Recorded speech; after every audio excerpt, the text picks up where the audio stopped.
Contoh, bila Kak Di amalkan cuka apple, kalian pernah rasa tak cuka apple? Dia macam asid kan, berasid. So kita masukkan cuka apple tu, lepas tu masukkan air, tapi cara Kak Di ni, Kak Di tambah dengan garam lah, untuk dia rasa kurang sikit lah keasidan dia tu. Lepas tu, adakah berkesan pada perut Kak Di? Okey, untuk Kak Di,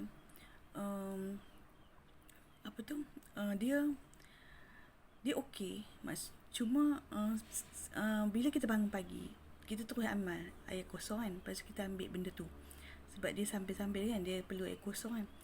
Cuma Kak Di mungkinlah mudah untuk membuang. Kalau Kak Di minum air kosong segelas pun, Kak Di memang membuang teruslah waktu pagi. So bila untuk yang cuka dengan garam ni, Kak Di merasa okey, tahap masih okey. Cuma dah selepas 3 bulan macam tu kan, still tak okey. Maksud Kak Di, Kak Di boleh dah start makan untuk makanan pedas ke, air boba ke, makan cheese ke. Maksudnya Kak Di bukan jenis nak makan pedas, Kak Di tak suka pedas, tapi Kak Di teringin benda yang cheese kan. Maksudnya cheese tu dia macam problem juga untuk perut Kak Di ni. Lepas tu macam susu tepung okey, tapi susu tik tu Kak Di macam perut tak boleh terima. Dia jadi macam kembung. Bukan kembung nak kata, dia macam terus nak cirit macam tu lah. Jadi kita nak kiranya tubuh kita ni, tubuh Kak Di ada masalah lah. Okey, so Kak Di perlu cari penyelesaian. Okey, dah 3 bulan kan berlalu kan, boleh start makan dah, cuma masih jadi lagi kan. Jadi Kak Di pun pergilah farmasi, tanya.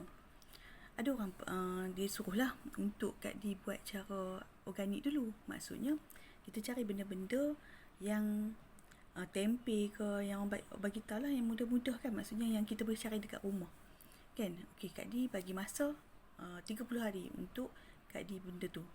Contoh macam tempe, belacan kan, benda-benda yang orang kata diperam tu kan. So adalah probiotik, prebiotik kan. Siapa pernah try macam tu? Yelah, kita nak dapatkan petua. Maksudnya kita nak selesaikan masalah kita, dan selain tu kita cuba dapatkan petua, sebab konon-kononnya kita tak nak lah guna pergi ke klinik ke hospital kan. Tapi kita cuba cara dekat rumah. So kita pun mencarilah dekat ni kan, alam maya kan. Maksudnya penyelesaian secara organik. Bila secara organik ni kita cari tempe, belacan, apa lagi, banyak lah kan, macam benda-benda yang masam-masam, susu masam ke semua. So Kak Di try. Memang Alhamdulillah dia semakin baik, tapi masih ada lagi.